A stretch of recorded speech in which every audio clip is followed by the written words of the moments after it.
Syukur kita kepada Allah di atas berbagai banyaknya nikmat limpahan karunia yang diberikan Allah kepada kita. Sehingga dengan nikmat-nikmat yang diberikan Allah kepada kita, dengan nikmat itu kita bisa berkumpul ke rumah yang berbahagia ini dalam rangka yang pertama kita silaturahim, yang kedua ta'lim wa ta'alum dan seterusnya. Salawat dan salam mari sama kita sampaikan ke Nabi Allah junjungan alam baginda Rasulullah sallallahu alaihi wasallam. Allahumma shalli wa sallim wa barik alaihi. Mudah-mudahan dengan banyak salawat kita kepadanya, kita termasuk umat ini tandai sebagai mendapatkan syafaat di yaumil mahsyar kelak. Amin ya Allah ya rabbal alamin. Bapak Ibu jemaah yang dirahmati Allah Subhanahu wa taala, kaji kita hari ini diawali dengan mukaddimah tadi. Bersyukur kita kepada Allah itu banyak-banyak. Tidak bisa sedikit. Karena nikmat yang diberikan Allah itu banyak. Banyak betul nikmat yang diberikan Allah, berbagai macam nikmat itu. La in syakartum la azidannakum wa la in kafartum inna 'adzabi lasyadid. Ibrahim ayat 7. Kalau kamu pandai, kalau engkau mensyukur nikmat yang kuberikan, akan kutambah kata Allah. Satu nikmat menjadi berkah. Uang itu tak banyak, tapi berkah. Yang sakit bisa jadi sehat. Ukuran ada bala dicabut Allah karena berkah. Dibandingkan dengan orang yang tidak mensyukuri nikmat, banyak uang itu bisa berubah menjadi azab. Itulah tafsiran dari inna azabi lasyadid. Sesungguhnya azabku sangat pedih. Azabku sangat pedih itu maknanya adalah nikmat bisa berubah menjadi azab kalau kita tak pandai mensyukurinya. Anak itu nikmat, tapi tidak sedikit ayah-ayah, oma-oma dibantai anaknya stres. Narkoba, sabu-sabu, kenakalan remaja, melawan orang tua. Kenapa? Karena anak tadi nikmat itu tidak disyukuri, tidak diajarkan dia mengaji, tak dibekali dia masalah agama, karirnya terus dibangun. Mulai dia dileskan ke GO terus, yang umum terus, masuk negeri terus, masuk PNS, bukan bagus-bagus itu, tapi terus karir aja. Sehingga satu ketika anak ini bisa melawan kepada orang tua. Kenapa? Fondasi agama tak ada. Bala yang terbesar itu adalah jika generasi ini tak dibekali dengan agama, rusak apapun ceritanya. Tapi kalau sudah generasi ini paham betul dengan agama, melaksanakan agamanya, anak-anak kita melaksanakan agama, maka ini luar biasa ini. Ini futihat abwaabas samawati wal ardh, maka terbuka pintu langit dan pintu bumi. Anak menjadi nikmat kalau pandai mensyukurinya. Begitu juga orang rumah, Pak. Itu bisa menjadi nikmat kalau pandai mensyukurinya. Kalau tidak, menjadi walau, menjadi azab. Tegang tungku kacau kita. Itu ada orang begini, Ustaz, saya kalau udah capek saya bekerja nih, begitu Assalamualaikum tengok anak, hilang sakit tuh, capek itu hilang. Begitu nengok orang rumah ini, kumat balik, kumat. Masalah karena istri itu tadi tak pandai dia mensyukurinya. Artinya apa? Rumah tangga itu tak ada pesan agamanya. Tidak ada sholat dibangun qiyamul lail di malam itu. Tidak ada mengaji Al-Quran diperdengarkan di rumah itu. Maka kata Rasul, jangan jadikan rumahmu itu sebagai kubur. Apa artinya? Sunyi dari agama. Kubur itu kan sunyi. Kampung sombong kata orang. Awak datang, tadi menegur. Sombong ada menegur, di luar itu. Artinya apa? Tak ada pesan agama di rumah itu. Sehingga tak ada lagi keberkahan-keberkahannya. Satu ketika pernah Rasul diundang banyak sahabat memasuki rumah baru. Macam gini lah, aneh kan, ini rumah baru. Bukan orang rumah baru. Tadi udah ada dua orang lagi, ini rumah masuk rumah baru. Tampaknya ini tidak, rumah baru aja. Yang mana di rumah baru ini. Lalu kemudian makanlah, dijamu. Lalu kemudian diminta Rasul, ya Rasulullah, minta Allah engkau berkenan untuk bisa sholat di sudut di pojok rumahku ini untuk mengambil berkah. Maka Rasul pun sholat 2 rakaat. Jadi artinya apa? Rumah ini harus selalu dibuat sebagai tempat ibadah. Karena makna rumah ini banyak. Makna rumah ini bisa sebagai sakinah, ketenangan. Kalau rumah tidak bisa sebagai tempat ketenangan, apalah bedanya rumah dengan hotel? Apalah bedanya rumah dengan pasar sana? Apalah beda rumah dengan yang lain? Kalau rumah tidak bisa sebagai tempat ibadah, apalah beda rumah dengan hal-hal yang lain? Maka rumah harus dihidupkan dia nuansa-nuansa agama. Kemudian di mukaddimah kita tadi membahas tentang sholawat. Ini kita kaji dasar dulu.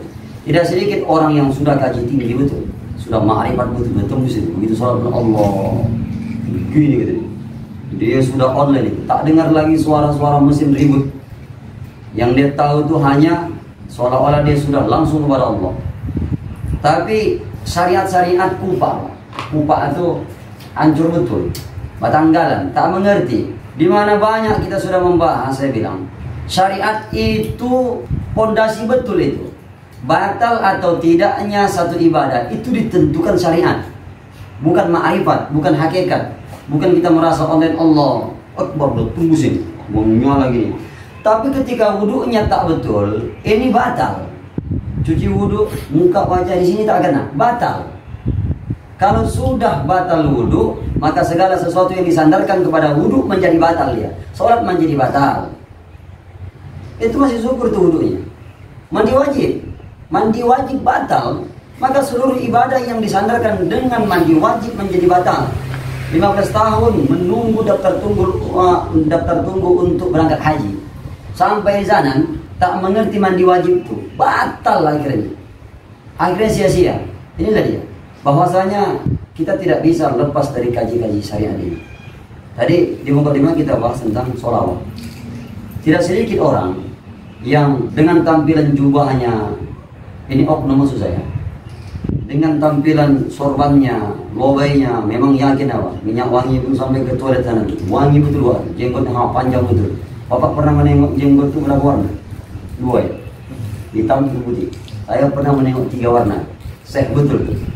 Jadi dia imam dengan 3 warna itu, 1 hitam, 1 putih, 1 pirang. Saking kendalamnya kali dia jadi imam. Lalu kemudian ini terjadi keadaan masjid lintas, saya sebut karena menjaga kode etik jurnalistik. Lalu kemudian pakai sorban, jubah, tak cukup ini. Di kepala tuh pakai lagi dia, macam tuan kayak memonjol itu udah sakti itu. Begitu sholat, tak mengerti dah apa disebut doa. Oh mungkin saya baik sangka aja, mungkin saya salah dengar ini. Saya tunggu rakaat berikutnya, itu juga apa doa. Satu ketika saya maghrib di situ, rusak betul Al-Fatihah. Penampilan tidak menjamin orang benar dalam konsep agama. Banyak hal-hal yang penampilan seperti itu. Ketika sholawat diminta, bergerak pun tidak bibirnya itu untuk membacakan sholawat kepada Rasul. Maka pertemuan ini menjadi pertemuan bangkai baginya. Kenapa? Karena sholawat dia diam saja. Disebutnya namamu ya Muhammad, dia diam saja. Maka orang itu yang pertama, pertemuan ini menjadi bangkai baginya. Yang kedua, ditolak ibadahnya karena tak sholawat. Yang ketiga, Jibril angkat tangan, ya Allah jangan kau terima amal ibadah orang tak sholawat.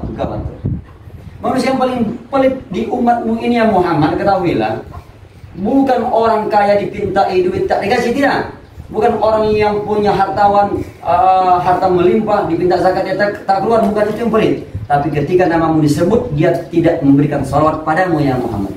Begitu luar biasanya. Kaji syariat. Padahal dulu Pak, orang-orang tua kita dulu mengajarkan kalau mencuci beras pakai sholawat. Sholawat itu. Mencuci baju sholawat. Iya. Mencuci piring sholawat, berkah jadinya. Ada itu hadis qudsi, laulaka lama khalaqtul aflak. Andai kata tidak karena engkau ya Muhammad, kata Allah, niscaya tidak aku jadikan dunia dan seisi-isinya. Itu luar biasa itu. Maka sholawat ini menjadi berkah. Sekali kita sholawat, membacakan sholawat, maka Allah bersolawat kepada kita 10 kali. Menurut beberapa jumhur ulama, yang dimaksud dengan Allah bersolawat 10 kali itu artinya Allah memberikan berkah 10 kali kepada orang yang bersolawat sekali pada nabinya. Kemudian kalau kita buka nanti di tafsir Al-Baqarah, kalau Quran hafalan lembaran ketiga, juz 2 lembaran ketiga sebelah kiri paling atas, wala taqulu lima yuqtalu fi sabilillahi amwat. Bahwasanya ketika orang mengucapkan salawat kepada nabinya Muhammad SAW, maka ketika itu Allah menghidupkan ruh dan jasad Muhammad disatukan sehingga bangkit dan menjawab salawat orang yang bersalawat kepada Nabi SAW. Istimewa kali ini maksudnya, istimewa. Maka tidak bisa kita sepele menganggap ringan sholawat, karena itu salah satu ibadah yang mendatangkan syafaat. Berdoa, ya Allah, tolong ya Allah, banyak kali utang-utang ni kira tu besok kalau tak ditarik ni ya Allah. Lah kita balik-balik ini udah 3 hari katanya mana was tahapan kau tak mengerti ya Allah. Dia berdoa tapi tak ada salawat dalamnya. Tidak dijamin doa itu kabul. Allah tidak mencatatnya sebagai akan dikabulkan. Tapi kalau sudah dipakai salawat dalam satu pembahasan, tidak ada lagi alasan Allah tidak mengkabulkan itu. Maka itu doa yang dijamin, salawat di dalamnya doa yang dikabulkan. Maka kalau kita membacakan doa untuk anak-anak yang doa, ada yang ketoburan, ada minta sesuatu kepada Allah, maka harus dipakai dengan salawat. Teman sekalian, kalau kita kaji lebih dalam lagi, Assalamualaikum warahmatullahi wabarakatuh. Masuk. Bahwasanya ulama-ulama tarekat itu hebatnya di sholawat, teman sekalian. Soal zikir itu tak tinggal. Sholawat itu sudah zikir yang betul-betul membasahi bibirnya. Sehingga dengan sholawat tadi ibaratkan sinyal. Kalau tak ada sinyal, handphone ini tak bisa berdiri, tak bisa kita telepon. Gimana cek? Tak bisa. Kenapa bisa ditelepon? Karena ada sinyal. Dalam beberapa literatur, salawat ini sangat penting betul untuk menghubungkan keberkahan berbagai macam, semua segudang keberkahan di dunia ini. Bahkan satu ketika nanti, ketika salawat itu tak ada lagi, dalam satu pemahaman jumhur ulama, disitulah Allah menkiamatkan dunia ini. Banyak tentang Allah menkiamatkan dunia ini. Pertama, Allah menkiamatkan dunia ini. Setelah di bumi ini tidak ada lagi orang menyebut Allah, tak ada lagi. Apa betul tuh Ustaz? Apa mungkin satu ketika? Iya. Tidak usah jauh-jauh, 10 tahun yang lalu kita masih lagi tradisi di kampung. Waalaikumsalam Pak Haji, waalaikumsalam Pak. Allah masih mau lagi ramah. Sekarang jumpa di Carrefour, udah diganding yang ini ojeknya itu tak lagi namanya Pak. Suka berantu lah, Pak ya. Begitu. Tak ada lagi diharapkan orang untuk menjawab salam. Assalamualaikum Pak, tadi Pak, kemaru-karu. Begitu ya. Orang memberikan salam itu sudah tak musim lagi, merasa canggung, merasa malu itu. Begitulah kira-kira. Jadi sehingga lama-lama tradisi ini terkikis. Satu ketika nanti tak akan ada lagi orang yang bersolawat. Satu ketika lagi tak ada orang nanti membaca Al-Quran. Kiamat dimulai. Disegerakan Allah kiamat. Setelah orang tak ada lagi menghafal Al-Quran. Apa maknanya orang tak mau menghafal Al-Quran? Penghafal Al-Quran wafat, cabut Allah. Tak ada lagi, di hati ini tak ada lagi. Bukan artinya Al-Quran diangkat tuh artinya Al-Quran tidak dicetak. Makin canggih Pak, makin tahun percetakan Al-Quran makin canggih. Bisa dipegang itu langsung, Al-Baqarah keluar Al-Baqarah. Disentuh 2 kali keluar Al-Baqarah. Sentuh 3 kali keluar Al-Imran. Bisa begitu nanti satu ketika. Al-Quran digital lagi. Tapi satu ketika nanti makna Al-Quran itu diangkat adalah tidak ada lagi orang penghafal Al-Quran. Barulah kiamat dimulai Allah SWT. Di kampung ini ada 1 orang aja penghafal Al-Quran. Ada pun bencana yang turun Allah tak jadi. Karena ada penghafal Al-Quran. Istimewa sekali kepada penghafal Al-Quran. Allah kasihkan 10 syafaat. Kedua orang tuanya jamin surga. Adik kandung, kakak, apa lagi? Atau nenek 10. Itu kalau 1 orang Pak. Maka aset yang terbesar itu adalah anak. Maka saya di awal mukadimah saya bilang anak itu nikmat, tapi anak itu bisa berubah menjadi azab kalau kita tak pandai mensyukurinya, kalau tak pandai kita menjaganya, tak pandai kita merawatnya. Begitu dia. Bapak Ibu jemaah yang dirahmati Allah Subhanahu wa taala. Apa tadi kaitannya dengan sholawat? Kok ibadah sholat kita batal? Ibadah kita ditolak. Salah satu rukun dalam sholat jemaah sekalian. Nanti kita buka tanya jawab. Ini sebagai penutup mukadimah saya. Nanti kita buka tanya jawab luas. Rukun di dalam sholat salah satunya adalah membaca sholawat. Membaca sholawat. Jadi orang yang dalam tahiyatnya dia diam saja, tak bergerak bibirnya. Di dalam hati dia membaca Allahumma shalli ala sayyidina Muhammad. Diam saja deh. Maka sholatnya ketika itu batal. Maka hal ini wajib tahu, harus tahu. Karena banyak orang yang tak mengerti masalah rukun. Diam saja dia, tak dibaca sholawat. Seperti takbir. Syarat diterimanya ibadah itu faktor umur tak menentukan. Bahkan imam pun itu umur itu nanti nomor sekian itu jauh betul. Babnya jauh sekali. Menjadi imam yang tua itu nanti babnya. Siapa di antara kita yang pasti baca Quran? Oh semuanya pasti. Siapa yang hafalannya banyak? Oh sama-sama hafalannya banyak. Siapa yang saya? Semua yang saya. Siapa yang paham fikih, semuanya paham. Begitu dia urutannya. Siapa yang warok, semuanya warok, bisa menjaga semua akidah, akhlaknya semua dijaga, tutur kata semuanya bisa dijaganya. Siapa yang sudah berumah tangga, sampai begitu, dia yang didahulukan, semuanya sudah. Siapa yang punya anak, semuanya sudah. Siapa yang punya bini dua, semuanya udah. Nah, sunnah. Jangan sampai ini mengamuk lah ya bocah, sampai begitulah dia. Sampai kepada satu pemahaman siapa istrinya cantik. Sampai begitu tuh. Kenapa? Kecenderungan orang itu kepada yang cantik bisa mengganggu dia sandi ibadah. Ayah kali baik kali bini apa ayah? Ada. Bini kawan adalah Allah. Ketengokan orang, teringan anak awak. Tengok bini orang lupa bini orang. Gitu dia. Ada gitu kan? Kita tengok anak orang mengaji, Bismillahirrahmanirrahim. Itu dengan anak awak. Anak awak selalu awak ngajikan, menyanyi dia, mulai menghafal, dapatlah dia surah-surah pendek. Begitu tertengok bini orang lupa bini awak. Nah, Bapak Ibu jemaah yang dirahmati Allah Subhanahu wa taala. Maka faktor usia tidak menentukan hebatnya suatu ibadah itu, tidak. Nah, oleh karenanya syariat yang sangat menjadi barisan terdepan, batal atau tidak, diterimanya atau tidak, sah atau tidak. Pembahasan tadi menyangkut masalah sholawat. Pembahasan kita tadi adalah mukaddimah aja. Bersyukur kepada Allah dan sholawat. Maka sholawat, orang yang diam saja dalam sholawat, jadi itu banyak Pak. Tidak menutup kemungkinan kita yang hadir itu pun bisa kena dalam hal ini. Bisa, pekerjaan banyak, kita pun tidak ada standarisasi untuk kita tahu itu batal atau tidak. Diam saja. Ini main, pumpang, kan ada begitu. Model-model engkol ya. Pang itu saya kurang. Tak tahu dia bahwasanya sholawatnya itu adalah harus diucapkannya. Minimal dia dengar kuping. Diam saja dia. Batal mah, saya bilang. Bukan persoalan begini bapak salah, yang ini menurut bapak benar. Lalu begini. Kaji betul syariat ini. Ini tidak rukun. Jadi orang persoalan mau angkat begini, mau kombang begini, ada kuncul ini, silakan. Tidak rukun. Artinya apa? Tidak membatalkan di sana. Sah atau tidak sholat itu tidak digantungkan padanya. Yang mana yang digantungkan pada batal atau tidak? Kalimat takbir itu. Allahu Akbar, bukan gerak tangannya. Bahkan menurut satu paham Maliki tak diangkat. Allahu Akbar saja. Apa nanti kalau main garap, nanti tengok banyak orang yang sholat begini, ada yang begini. Saya 2011 itu begini. Om kurung ini pegang, entah. Saya pikir dia belum sholat itu. Geser. Bos orang mana bisa digeser? Rupanya dia udah sholat itu. Begini tuh pahamnya.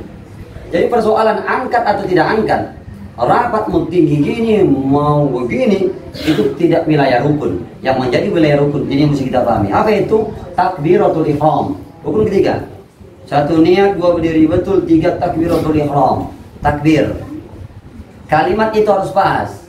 Tidak sedikit orang hari ini kalau diseleksi, jangankan mau baca Al-Fatihah, mau mengucapkan takbir aja tak benar, saya bilang. Itu pula lah kita nak memaki imam mazhab. Itu pula lah kita merendahkan imam mazhab.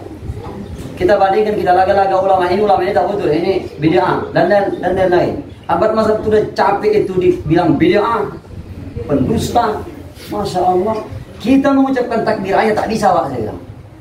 Cak takbir saya bilang. Itu pernah saya buat itu. Dulu sebulan sekali itu di Aknawara itu. Imam itu satu itu. Kesel. Kalimat takbir itu. Umi suatu bukan tak melintang gitu. Jambang bukan tak garam. Ada yang orang tak ada di senyum. Bapak baru kuning. Mungkin tadi ada 5 telur saya bilang. Ada baru TSD. Sehat, kekar betul. Bertumbuh pun jadi. 1 lawan 3 pun jadi. Ketika mengucapkan kalimat takbir, Bapak tak bisa. Bayangkan Bapak pada saat Bapak sakaratul maut. Apa lagi mau dilantamkan hidupnya, saya bilang. Artinya apa? Hari ini banyak orang tak paham masalah ini. Tak cukup wilayah yang kita tahu itu menjadi kesombongan kita. Nah, artinya apa? Hal-hal yang berbau dengan syariat ini memang harus dikupas tuntas. Bapak beli kereta baru, atau beli TV baru, beli kulkas baru, semuanya pakai buku aturan. sekian kilometer ganti busi, sebulan sekali ganti oli. Coba tak usah diganti-ganti, buatlah setahun sekali ganti oli. Macam mana kereta? Rusak bin ma'ruf gitu, hancur bin ta'in nurul. Nah hari ini adalah banyak orang mendalami sholatnya. Artinya apa? Tekun, maksud saya sholatnya tekun, tapi tak mendalami tentang sholat itu. Buku petunjuk tentang sholat itu tak dibaca. Apa yang membuat sholat itu yang mantap berkualitas? Rajin aja sholat, tapi sholat itu tak berkualitas gitu. Sholat itu tak sampai kepada tingkat untuk mencegah dia kepada ma'ruf dan mungkar. 30 tahun namanya sholat itu. Hitam tongkok warna. Lutua, Pak. Lutua, kena lutua tu. Ada juga tidak menyindir. Ada juga yang digesek-gesek apa pun tak tahu. Hitam juga. 40 tahun sholat, masa pula tidak bisa memberikan perubahan mental pada sholatnya. Kalau berkelahi jago, mengamuk luar biasa, itu pelaku sholat, Pak. Masa tak ada perbedaan orang yang sholat dengan tak sholat? Preman dengan sholat sama. Begitu masuk ke rumah, Assalamualaikum, bininya tidur nih jam 10. Oh beda lah, mau tunjang pintu 3 kali terkeloka pintu. Siapa itu? Orang yang sholat. Makanya wajar dan pantas kalau Allah buat statement itu di Al-Ma'un, fawailul lil musallin, kata Allah. Maka celakalah bagi orang yang sholat. Yang sholat celaka. Ikawat ini. Mengapa sholat itu celaka? Siapa yang sholat itu celaka? Alladzina hum an sholatihim sahun. Orang yang lalai dalam sholatnya. Siapa yang lalai? Yang pertama kata jumhur yang lalai itu adalah, tafsirannya, orang yang tidak ada perubahan mental pada sholatnya. Dia sholat tapi mencuri jalan terus. Dia sholat tapi maksiat tekun. Dia sholat tapi merepet jalan terus, membongak terus, mengamuk terus. Iya. Satu hari ini kalau dia tak merepet, pening lagi. Ada aja masalah-masalahnya dan seterusnya. Apalagi sholat yang celaka, yang dimasukkan dengan lalai di sini adalah dari mulai start dia sholat tak ingat lagi masalah sholat itu. Allahu Akbar. Api kompor belum mati deh. Nampak dalam sholat, Pak. Handphone salah letak atau nampak dalam sholat. Celana tergantung dari ini belum cuci, nampak dalam sholat. Kunci kereta salah taruh, nampak dalam sholat. Semuanya nampak dalam sholat. Kalau tidak, tak nampak itu. Artinya apa? Ketika hal ini kita bawa dalam sholat, Allah kan punya kamera tuh. Allah tahu kita, hati kita sedang kepada dia atau tidak. Terus saja jauh cuma sekalian. Kalau kita ingin menghadap Pak Kepsek aja gitu, kita sudah setel itu. Jangan sampai bau ketiak bola nih, tak betul ini.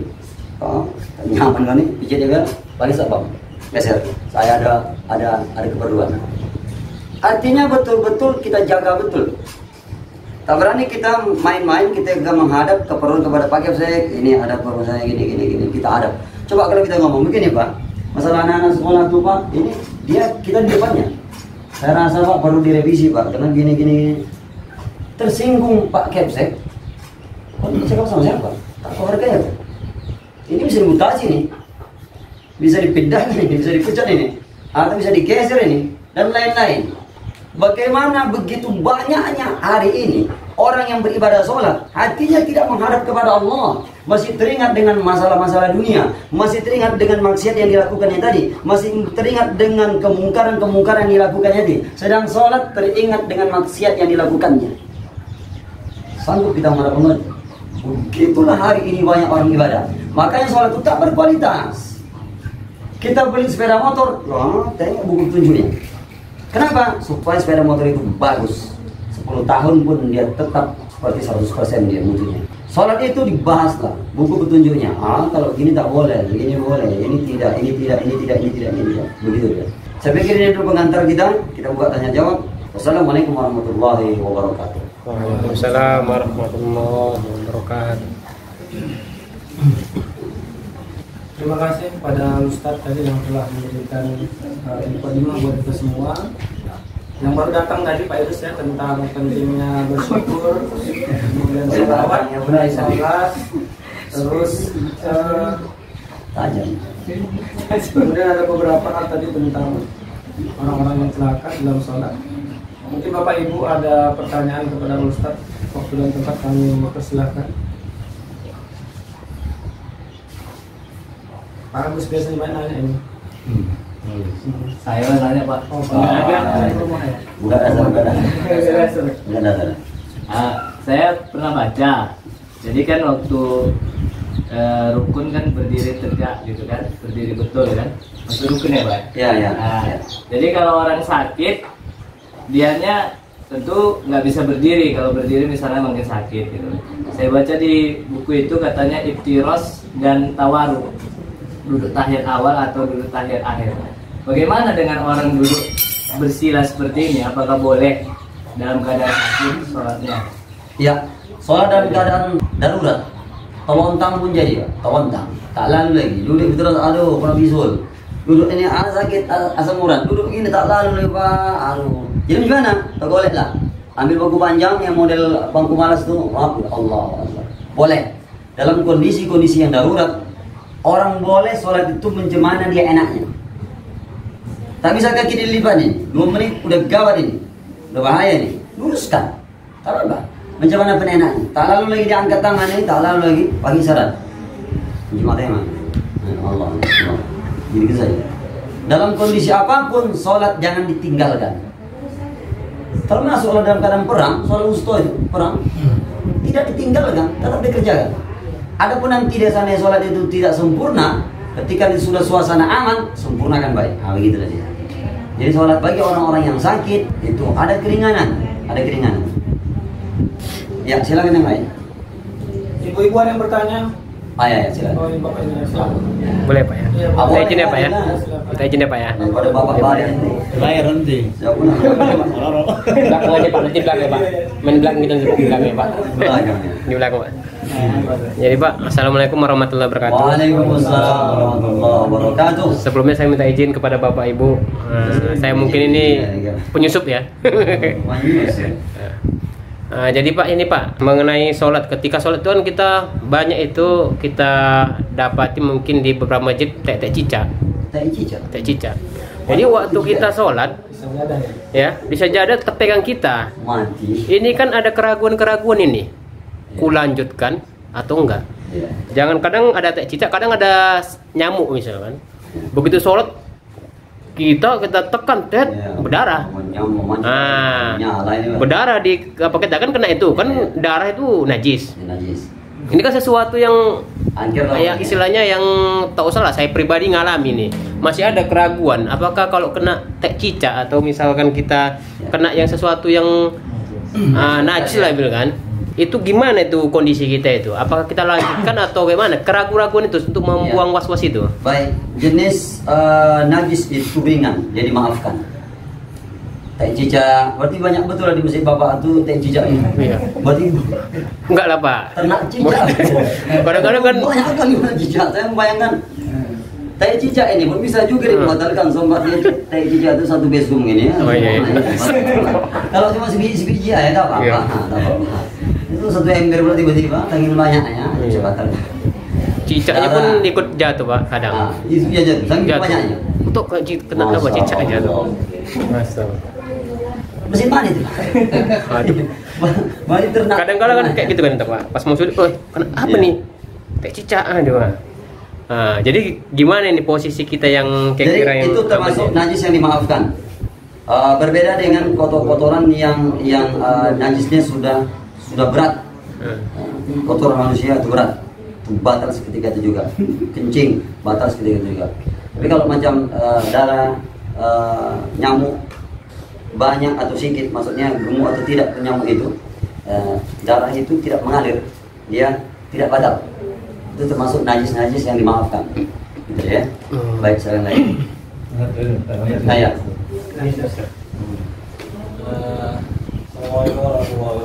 Waalaikumsalam warahmatullahi wabarakatuh. Terus tadi kan pas pada saat sholat mau coba itu untuk kunci kereto, bini bumbu ulang gitu kan, Bini bumbu ulang ya. mengangsur baju gitu. Jadi apalah kiat dan apanya untuk supaya fokus dan khusyuk gitu, biar tak teringat gitu. Baik, kita jawab dulu dengan satu pemahaman bahwasanya sholat itu khusyuk. Khusyuknya apa pengertiannya? Ada orang menurut satu paham tarekat, Khusyuk itu ketika kamu sholat, tinggalkan sholat. Ini bisa kacau. Tapi kalau kita bisa sampai kepada pemahaman ini mantap juga ini. Kan bingung itu. Ketika kita sholat, menurut satu tarekat, tinggalkan sholat. Ada yang bisa kira-kira memahami itu? Ketika kita sholat, tinggalkan sholat. Ini udah sholat, Allahu Akbar, tinggalkan sholat. Artinya jangan lagi ingat sholat. Begitu kata dia. Kalau kita masih ingat kita sholat, kita tak sholat. Ingat sholat. Begitu dia bilang. Nanti kita bahas. Apa khusyuk itu? Khusyuk itu konsentrasi. Itu pernah bahas aja Pak. Khusyuk, konsentrasi, semedi sama itu. Sampai-sampai sholat yang orang yang merem nih, picing matanya itu makruh. Karena dia bisa merem masuk tak apa nanti yang terbayang yang terterawang. Jadi tidak baik dampaknya.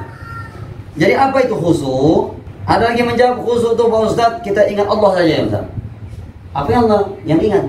Tulisannya gawat dan lain-lain. Kalau Allah tulis ingat begitu, ini kalau tak duduk betul pemahamannya, ini bisa kacau, bisa dia lupa rakaat berapa. Jadi bagaimana soal khusyuk itu? Khusyuk itu artinya menyatunya ucapan dengan pemahaman. Habis pembahasan, tutup. Tak ada ulama yang tak sepakat itu. Tulisan yang tak sepakat. Khusyuk itu menyatunya ucapan dengan pemahaman.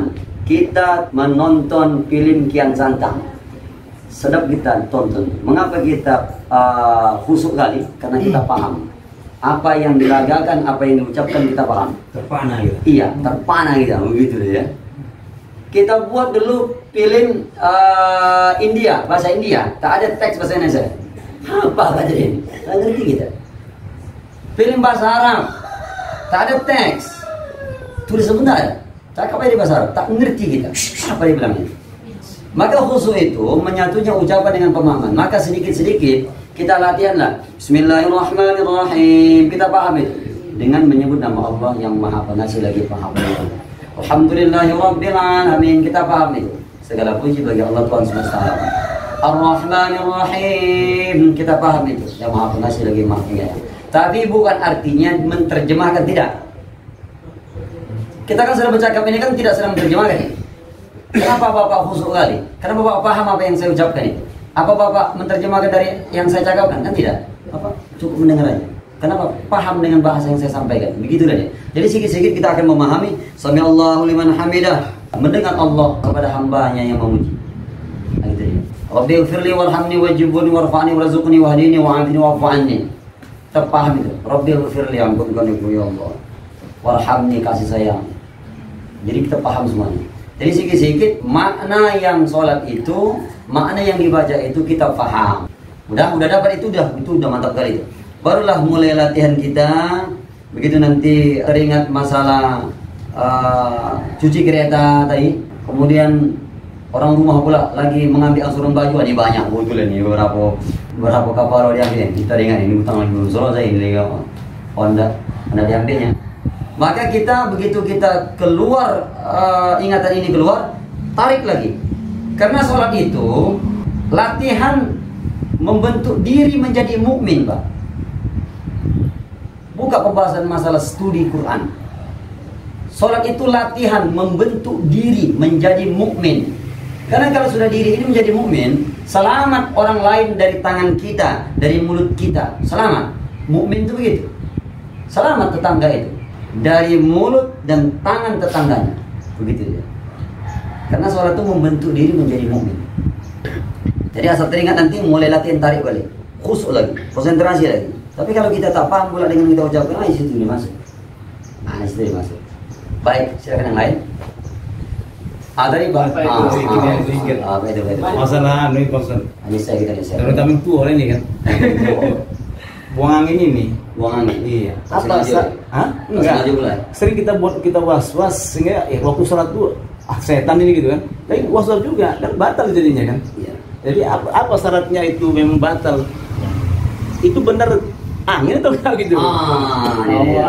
Baik, kita masuk kepada bab tentang tinggalkan keraguan menuju kepada yang tak ragu. Contohnya, nanti kita sampai kepada masalah angin. Angin itu walaupun dia masuk kemana aja, dia berubah nama. Masuk angin, orang itu angin masuk ke mana mengisi angin, masuk di minyak menjadi minyak angin. masuk dia ke kipas menjadi kipas angin. Dia berubah warna angin, sehingga orang bersair dengan oh angin ada. Kalau dia keluar namanya buang angin, ya paham ya? Itu nanti bab yang akan kita bahas, buang angin. Sampai lupa tadi apa tadi yang mau saya apa tadi? Ya, tinggalkan keraguan menuju kepada tak ragu. Kita ragu ini 3 rakaat atau 4 ini. Ini ragu ini. Kalau 4 udah jelas makin ragu. 3 sudah positif. Maka tinggalkan yang ragu, ambil kepada tak ragu. Berarti 3 atau 4? 3. Sholat maghrib, sholat isya 4 rakaat. Kalau begitu kita 1 rakaat lagi. Allahu Akbar. Pada akhirnya sebelum fil alamin innaka hamidum majid, sebelum salam kita sujud sahwi menutup keraguan tadi. Seandainya pun sholat itu ternyata 4 rakaat dengan ditambah 1 menjadi 5, maka sujud sahwi mencukupkan itu. Nah gitu ya. Seandainya pun sholat tadi rupanya memang 3 rakaat bersama dengan ditambah tadi, maka sholat tadi sudah mencukupi bilangan dengan sujud sahwi tadi. Begitu dia. Tinggalkan keraguan. Kalau angin bosan kan kacau ini. Macam mana? Meninggalkan masih ragu bosan. Maka yang pertama syariat menuntun kita. Ada tak bau? Masa tak ada ini? Perasaan kau ini? Ada. Kan angin itu kalau dia keluarkan ada terasa itu di lubang masing-masing. Masing-masing lah. Karena saya kata lubang masing-masing mana tahu kapan gimana. Tak bisa ya. Lubang masing-masing. Ada tempat dia keluar itu terasa, masa tak terasa? Kira-kira begitulah. Atau kira-kira coba sedikit. Ini kayaknya angin ini. Dipaskan lagi dengan keraguan. Acium. Kurasa tidak ini. Tidak. Tak apa-apa kita menyita waktu untuk memikirkan itu. Tapi jangan sampai lama pula, sampai setengah jam pula. Oh, sudah tidak nih. Sudah tidak. Jangan pula. Itu nih walau. Bawa setengah jam. Imam pula. Oh imam, ngawal kali. Mikir nih lagi mikir. Ini kentut tidak apa tadi. Tapi kalau kita memang yakin ini kentut, batalkan. Subhanallah. Kalau kita menjadi imam. Kalau tidak, ganti wudhu, langsung sholat dari awal lagi, gitu ya. Terkadang kan mau kita itu, ada segitu, kayaknya sikit dia, ada itu sentuhan di lubang itu terasa sedikit dia. Iya, sentuhan lembut iya, sentuhan lembut itu terasa di situ. Ya, kalau tak percaya ya rasanya masing-masing lah. Karena saya bisa bawa merasakan yang saya punya, saya pun tidak bawa. Masing-masing dirasa. Nah, oleh karenanya bisa dia ciri khas itu dicari dengan baunya. Contoh, kita memang buta betul ini, rasa tuh udah mati karena kopas kan tak tahu entah apa tak tahu, tak karena banyak kali potongan utang itu segala macam, tidak terasa lagi. Tapi bau masih ada. Ini pasti nih, kan kentut masing-masing kan itu kan punya ciri khas bau masing-masing. Hafal. Karakteristiknya. Ada tuh kejadian, bapak tuh imam, anak di belakang. Allahu Akbar katanya ruku. Pas lah pula kan muncul imam tuh lah, inilah pula makmum, di sinilah imam. Nah, ya ini kau tuh nih. Sampai Allah bilang, Subhanallah katanya. Hafal, ini yang pasti kau tuh nih. Agak pahit. Karena asal nonton TV di rumah, asal nonton TV, nanti rame-rame sama satu keluarga, asal pahit nanti. Ini ayah kau tuh nih, kau tuh. Bang bantang, dihitungin, akan ayah kan. Anak aja bisa hafal kontut ayahnya. Masa ayah tak hafal kontut di sini? Kalau ada bau itu ya pasti. Maka dicarilah dia bau. Pak Ustaz ya. Jika tidak ada bau, maka dirasakan dengan sentuhan lembut tadi. Sentuhan. Kadang gini kayak tua ini mungkin ya, mudah mungkin ya. Kan ada apa dubur itu. Ya. Karena ketika duduk dia merapat. Waktu bangkit itu kita kan, selesai kita kita duduk, bangkit, ngaduk dia. Ada ngaduk. Angin ya? Iya. Kecil dia, kecil langsung apanya gitu. Iya. Kita buka klepnya. Iya. Contoh klep. Angin mendarat. Ada begitu. Klep kita buka sedikit. Agak bocor. Kalau yakin itu adalah angin yang keluar sedikit, sengaja tak sengaja batal. Kalau bapak tidak dapat acuan yang kuat tentang itu tidak kentut dan masih ragu, batalkan. Memang ini ragu kali. Tak ada yang menguatkan kalau ini juga tidak kentut. Ini positif kentut ini. Dan keraguan itu makin dalam, gitu. Artinya makin mengarah kepada ini kentut, gitu. Dan tidak ada data pula mengatakan ini tidak kentut. Gitu. Karena tak jelas ini. Tinggalkan keraguan tadi menuju kepada tidak ragu, kesimpulannya kentut wudhu kembali. Tapi kalau udah tua gitu ya kan Pak, mohon maaf, mungkin terlalu sering seperti itu. Jadi nggak bisa kita Tapi 3 kali yang belum ganti. Iya, terlalu sering gitu. Maka ada satu pemahaman keraguan-keraguan terhadap kentut atau tidak, kemudian memang pun data yang lengkap di situ tidak autentik, artinya bau tak ada, sentuhan lembut pun tak terasa, maka yakin itu tidak kentut. Kita harus bisa mengambil yakin itu tidak kentut. Bapak yakin kan ini tidak kentut? Kentut. Tidak. Tidak. Kata perasaan tadi tidak. Tidak. Ya Allah tidak. Tapi dia mesti yakin kalau itu tidak kentut, teruskan, gitu ya. Baik. Maka kenalilah kentut masing-masing, gitu ya. Kalau tidak bahaya. Wah itu perlu, Bu. Perlu. Setelah ini, Ya. masalah kontut ini juga ada kan? Masalah kentut ya, Saya alami sendiri lah. Di depan saya ini adalah kan tuh ada akalnya lah ya, kentut pula deh. tua juga lah. Tua juga. Itu juga. Mau bilang ketua itu dipegangnya pula saya. Jadi dia memang udah dari gelagatnya itu udah memang Mencurigakan. kan. Udah tak nyaman dia berdiri itu. Jadi betul lah pula begitu siap sama Allah mana udah kuat pula. Sampai radiasinya kono lah gitu kan. Dia sab pertama, kami sab kedua.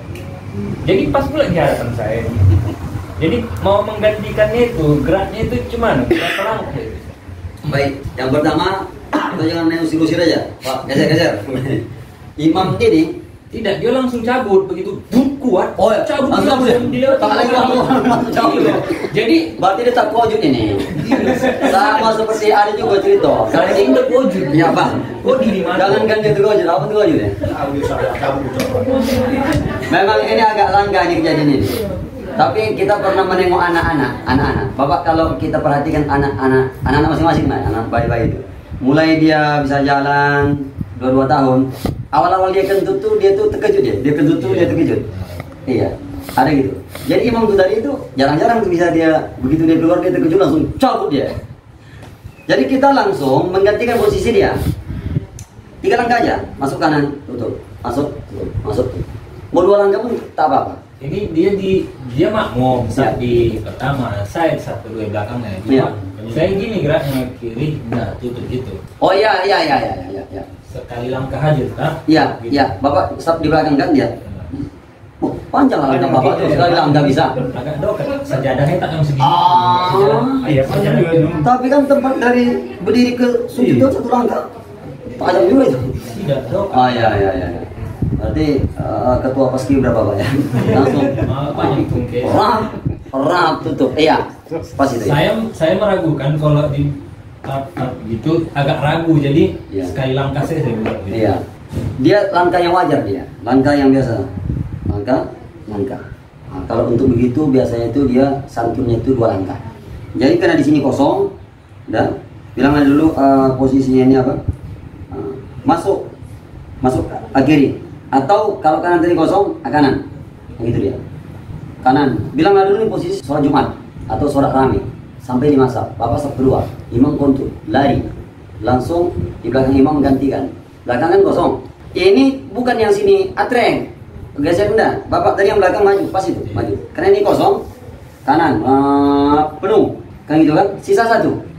Yang di sana masuk, enggak begitu dia. Jadi kalau dia Sabtu sampai dia kepada 5 saf, yang saf kedua sudah kosong Bapak maju, yang saf ketiga masuk, yang sampai dia mentok kepada sop terakhir, sop 5 habis ini. Udah, geser sampai terakhir. Nah, gitu. Baik, silakan Bu yang lain Bu, Ibu. Omongan dulu di belakang Bu, silakan. Ada pertanyaan? Kalau tak ada tutup balik ini. Sarabe? Oh nanti lah dulu itu baru sarabe. Masih ada tuh sarabe yang takut. Mungkin udah Ustaz. Tak ada. 1. Ada. Pas. Pas ya?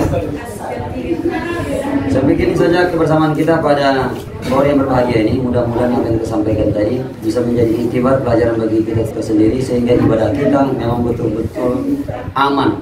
Ibadah kita memang betul-betul berkualitas. Kita tahu ibadah kita ini batal atau tidak. Jangan sampai kita ragu kepada ibadah kita ibadah ini sah atau tidak. Nah jemaah sekalian, pesan singkat dalam pertemuan ini satu hal aja, dalami syariat, itu aja. Setelah fondasi dasar ini kuat, kokoh, maka enak kita melangkah ke ma'rifat. Bisa kita pahami kepada hakikat, enak itu semua. Tapi kalau kita wudhu tidak mengerti, mandi wajib pun tidak paham, hal-hal yang sholat yang batal atau tidak, masalah rukun dia pun tak mengerti. Sampai banyak-banyak kitab riwayat induk, kitab-kitab induk hadis itu menceritakan, Bukhari, Muslim, An-Nasa'i, An-Nawawi, At-Tirmizi menceritakan ada orang 30 tahun ibadah tidak terima Allah, 40 tahun ibadah sholat dia tak terima Allah. Karena masalah-masalah di dalam rukun sholat, tak tahu dia yang mana yang batal, yang mana yang sah. Begitu juga mengenai wudhu, tak tahu dia mana standarisasi, tak punya acuan. Mengapa tak punya acuan? Tak belajar. Oleh karenanya, belajar salah satu membuat kita ibadah kita diterima atau tidak oleh Allah Subhanahu wa taala. Demikian, wassalamualaikum warahmatullahi wabarakatuh. Waalaikumsalam. Tapi tidak sedikit ayah-ayah, oma-oma dibantai anaknya stres. Narkoba, sabu-sabu, kenakalan remaja, melawan orang tua. Kenapa? Karena anak tadi nikmat itu tidak disyukuri. Tidak diajarkan dia mengaji, tak dibekali dia masalah agama. Karirnya terus dibangun. Mulai dia dileskan ke GO terus, yang umum terus, masuk negeri terus, masuk PNS, bukan bagus-bagus itu. Tapi terus karir aja. Sehingga satu ketika anak ini bisa melawan kepada orang tua. Kenapa? Fondasi agama tak ada. Bala yang terbesar itu adalah jika generasi ini tak dibekali dengan agama, rusak. Apapun ceritanya. Tapi kalau sudah generasi ini paham betul dengan agama, melaksanakan agamanya, anak-anak kita melaksanakan agama, maka ini luar biasa ini. Ini futihat abwaab as-samawati wal ardh, maka terbuka pintu langit dan pintu bumi. Anak menjadi nikmat kalau pandai mensyukurinya. Begitu juga orang rumah, Pak. Itu bisa menjadi nikmat kalau pandai mensyukurinya. Kalau tidak, menjadi walau. Menjadi azab. Tegang tungku kacau kita. Itu ada orang begini, Ustaz, saya kalau udah capek saya bekerja ini, begitu Assalamualaikum, tengok anak, hilang. Sakit tuh capek itu hilang. Begitu nengok orang rumah aja, kumat balik, kumat. Masalah karena istri itu tadi tak pandai dia mensyukurinya. Artinya apa? Rumah tangga itu tak ada pesan agamanya. Tidak ada sholat dibangun qiyamul lail di malam itu. Tidak ada mengaji Al-Quran diperdengarkan di rumah itu. Maka kata Rasul, jangan jadikan rumahmu itu sebagai kubur. Apa artinya? Sunyi dari agama. Kubur itu kan sunyi. Kampung sombong kata orang. Awak datang, tadi menegur. Sombong dan menegur lah di luar itu. Artinya apa? Tak ada pesan agama di rumah itu. Sehingga tak ada lagi keberkahan-keberkahannya. Satu ketika pernah Rasul diundang banyak sahabat memasuki rumah baru. Macam begini lah, ini kan ini rumah baru. Bukan orang rumah baru, rumah baru. Tadi udah ada dua orang dari ini rumah masuk rumah baru. Tampaknya ini tidak, rumah baru aja. Yang mana di rumah baru ini. Lalu kemudian makanlah dijamu. Lalu kemudian diminta Rasul, ya Rasulullah, minta Allah engkau berkenan untuk bisa sholat di sudut di pojok rumahku ini untuk mengambil berkah. Maka Rasul pun sholat 2 rakaat. Jadi artinya apa? Rumah ini harus selalu dibuat sebagai tempat ibadah. Karena makna rumah ini banyak. Makna rumah ini bisa sebagai sakinah, ketenangan. Kalau rumah tidak bisa sebagai tempat ketenangan, apalah bedanya rumah dengan hotel? Apalah bedanya rumah dengan pasar sana? Apalah beda rumah dengan yang lain? Kalau rumah tidak bisa sebagai tempat ibadah, apalah beda rumah dengan hal-hal yang lain? Maka rumah harus dihidupkan dia nuansa-nuansa agama. Kemudian di mukaddimah kita tadi membahas tentang sholawat. Ini kita kaji-kaji dasar dulu. Tidak sedikit orang yang sudah kaji tinggi betul, sudah ma'rifat betul, tembus itu. Begitu sholat Allah, gini gitu. Dia sudah online itu, tak dengar lagi suara-suara mesin ribut. Yang dia tahu itu hanya seolah-olah dia sudah langsung kepada Allah. Tapi syariat-syariat kupak itu hancur betul. Batanggalan, tak mengerti. Di mana banyak kita sudah membahas, saya bilang syariat itu pondasi betul itu. Batal atau tidaknya satu ibadah itu ditentukan syariat, bukan ma'rifat, bukan hakikat, bukan kita merasa online Allah Akbar, tunggu sini mau nyala gini. Tapi ketika wudhunya tak betul, ini batal. Cuci wudhu, muka wajah di sini tak kena, batal. Kalau sudah batal wudhu, maka segala sesuatu yang disandarkan kepada wudhu menjadi batal dia. Sholat menjadi batal. Itu masih syukur tuh wudhunya. Mandi wajib batal, maka seluruh ibadah yang disandarkan dengan mandi wajib menjadi batal. 15 tahun menunggu daftar tunggu untuk berangkat haji. Sampai di sana tak mengerti mandi wajib itu, batal akhirnya. Akhirnya sia-sia. Inilah dia. Bahwasanya kita tidak bisa lepas dari kaji-kaji syariat ini. Tadi di mukadimah kita bahas tentang sholawat. Tidak sedikit orang yang dengan tampilan jubahnya, ini oknum maksud saya, dengan tampilan sorbannya, lobainya, memang yakin apa? Minyak wangi pun sampai ke toilet sana, wangi betul, jenggotnya panjang betul. Bapak pernah menengok jenggot itu berapa warna? 2 ya, hitam putih. Saya pernah menengok 3 warna, seh betul. Jadi dia imam dengan 3 warna itu, 1 hitam, 1 putih, 1 pirang. Saking kendalamanya kali dia jadi imam. Lalu kemudian ini terjadi keadaan masjid lintas, tak saya sebut karena menjaga kode etik jurnalistik. Lalu kemudian pakai sorban, jubah, tak cukup ini. Di kepala tuh pakai lagi dia, macam tuan kayak memonjol itu udah sakti itu. Begitu sholat, tak mengerti dah apa disebut doa. Oh mungkin saya baik sangka aja, mungkin saya salah dengar ini. Saya tunggu rakaat berikutnya. Itu juga apa doa. Satu ketika saya maghrib di situ, rusak betul Al-Fatihah. Penampilan tidak menjamin orang benar dalam konsep agama. Banyak hal-hal yang penampilan seperti itu. Ketika sholawat diminta, bergerak pun tidak bibirnya itu untuk membacakan sholawat kepada Rasul. Maka pertemuan ini menjadi pertemuan bangkai baginya. Kenapa? Karena sholawat dia diam saja. Disebutnya namamu ya Muhammad, dia diam saja. Maka orang itu yang pertama, pertemuan ini menjadi bangkai baginya. Yang kedua, ditolak ibadahnya karena tak sholawat. Yang ketiga, Jibril angkat tangan, ya Allah jangan kau terima amal ibadah orang tak sholawat. Manusia yang paling pelit di umatmu ini ya Muhammad, ketahuilah, bukan orang kaya dipintai duit tak dikasih, tidak. Bukan orang yang punya hartawan, harta melimpah dipinta zakat dia tak keluar, bukan itu yang pelit. Tapi ketika namamu disebut, dia tidak memberikan salawat padamu ya Muhammad. Begitu luar biasanya. Kaji syariat. Padahal dulu Pak, orang-orang tua kita dulu mengajarkan kalau mencuci beras pakai salawat. Salawat itu. Mencuci baju salawat.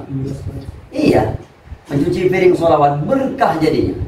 Ada itu hadis qudsi, laulaka lama khalaqtul aflak. Andai kata tidak karena engkau ya Muhammad, kata Allah, niscaya tidak aku jadikan dunia dan seisi-isinya.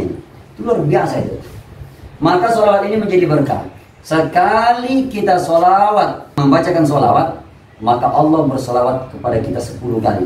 Menurut beberapa jumhur ulama, yang dimaksud dengan Allah bersolawat 10 kali itu artinya Allah memberikan berkah 10 kali kepada orang yang bersolawat sekali pada nabinya. Kemudian kalau kita buka nanti di tafsir Al-Baqarah, kalau Quran hafalan lembaran ketiga, juz 2 lembaran ketiga sebelah kiri paling atas, wala taqulu lima yuqtalu fi sabilillahi amwat. Bahwasanya ketika orang mengucapkan salat kepada nabinya Muhammad SAW, maka ketika itu Allah menghidupkan ruh dan jasad Muhammad disatukan sehingga bangkit dan menjawab solawat orang yang bersolawat kepada Nabi SAW. Istimewa kali ini maksudnya, istimewa. Maka tidak bisa kita sepele menganggap ringan sholawat, karena itu salah satu ibadah yang mendatangkan syafaat. Berdoa ya Allah, tolong ya Allah, banyak kali utang-utang ni kira tu besok kalau tidak ditarik ni ya Allah. Lalu kita balik-balik ini udah 3 hari katanya mana sudah hafal terus tak mengerti ya Allah. Dia berdoa tapi tak ada sholawat dalamnya.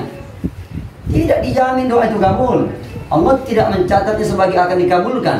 Tapi kalau sudah dipakai sholawat, Dalam satu pembahasan tidak ada lagi alasan Allah tidak mengabulkan itu. Maka itu doa yang dijamin, sholawat di dalamnya doa yang dikabulkan. Maka kalau kita membacakan doa untuk anak-anak yang doa, ada yang ketawuran, ada minta sesuatu kepada Allah, maka harus dipakai dengan sholawat. Teman sekalian, kalau kita kaji-kaji lebih dalam lagi, Assalamualaikum warahmatullahi wabarakatuh. Masuk. Bahwasanya ulama-ulama tarekat itu hebatnya di sholawat, teman sekalian. Soal zikir-zikir itu tak tinggal. Sholawat itu sudah zikir yang betul-betul membasahi bibirnya. Sehingga dengan sholawat tadi ibaratkan sinyal. Kalau tak ada sinyal, handphone ini tak bisa berdiri, tak bisa kita telepon. Gimana aja? Tak bisa. Kenapa bisa ditelepon? Karena ada sinyal. Dalam beberapa literatur, sholawat ini sangat penting betul untuk menghubungkan keberkahan berbagai macam, semua segudang keberkahan di dunia ini. Bahkan satu ketika nanti, ketika sholawat itu tak ada lagi, dalam satu pemahaman jumhur ulama, disitulah Allah menkiamatkan dunia ini. Banyak tentang Allah menkiamatkan dunia ini. Pertama, Allah menkiamatkan dunia ini. Setelah di bumi ini tidak ada lagi orang menyebut Allah, tak ada lagi. Apa betul tuh Ustaz? Apa mungkin satu ketika? Iya. Tidak usah jauh-jauh, 10 tahun yang lalu kita masih lagi tradisi di kampung. Waalaikumsalam Pak Haji, waalaikumsalam Pak. Allah masih mau lagi ramah. Sekarang jumpa di Carrefour, udah diganding yang ini ojeknya itu tak lagi tengoknya Pak. Suka berantul lah. Oh ya, begitu. Tak ada lagi diharapkan orang untuk menjawab salam. Assalamualaikum Pak. Tak ada itu. Kalau ada begitu ya. Orang memberikan salam itu udah tak musim lagi, merasa canggung, merasa malu itu. Begitulah kira-kira. Jadi sehingga lama-lama tradisi ini terkikis. Satu ketika nanti tak akan ada lagi orang yang bersolawat. Satu ketika lagi tak ada orang nanti membaca Al-Quran. Kiamat dimulai. Disegerakan Allah kiamat. Setelah orang tak ada lagi menghafal Al-Quran. Apa maknanya orang tak mau menghafal Al-Quran? Penghafal Al-Quran wafat, cabut Allah. Tak ada lagi, di hati ini tak ada lagi. Bukan artinya Al-Quran diangkat tuh artinya Al-Quran tidak dicetak. Makin canggih Pak, makin tahun percetakan Al-Quran makin canggih. Bisa dipegang itu langsung, Al-Baqarah keluar Al-Baqarah. Disentuh 2 kali keluar Al-Baqarah. Sentuh 3 kali keluar Al-Imran. Bisa begitu nanti satu ketika. Al-Quran digital ini. Tapi satu ketika nanti makna Al-Quran itu diangkat adalah tidak ada lagi orang penghafal Al-Quran. Barulah kiamat dimulai Allah SWT. Di kampung ini ada satu orang aja penghafal Al-Quran. Ada pun bencana yang turun Allah tak jadi, karena ada penghafal Al-Quran. Istimewa sekali kepada penghafal Al-Quran, Allah kasihkan 10 syafaat. Kedua orang tuanya jamin surga. Adik kandung, kakak, apa lagi? Atau nenek 10. Itu kalau satu orang Pak. Maka aset yang terbesar itu adalah anak. Maka saya di awal mukadimah saya bilang anak itu nikmat. Tapi anak itu bisa berubah menjadi azab kalau kita tak pandai mensyukurinya, kalau tak pandai kita menjaganya, tak pandai kita merawatnya. Begitu dia. Bapak Ibu jemaah yang dirahmati Allah Subhanahu wa taala. Apa tadi kaitannya dengan sholawat? Kok ibadah sholat kita batal? Ibadah kita ditolak. Salah satu rukun dalam sholat jemaah sekalian. Nanti kita buka tanya jawab. Ini sebagai penutup mukadimah saya. Nanti kita buka tanya jawab luas.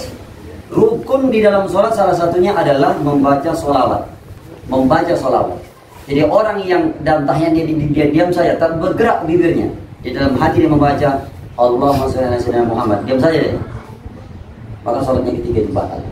Maka hal ini wajib tahu, harus tahu. Karena banyak orang yang tak mengerti masalah rukun.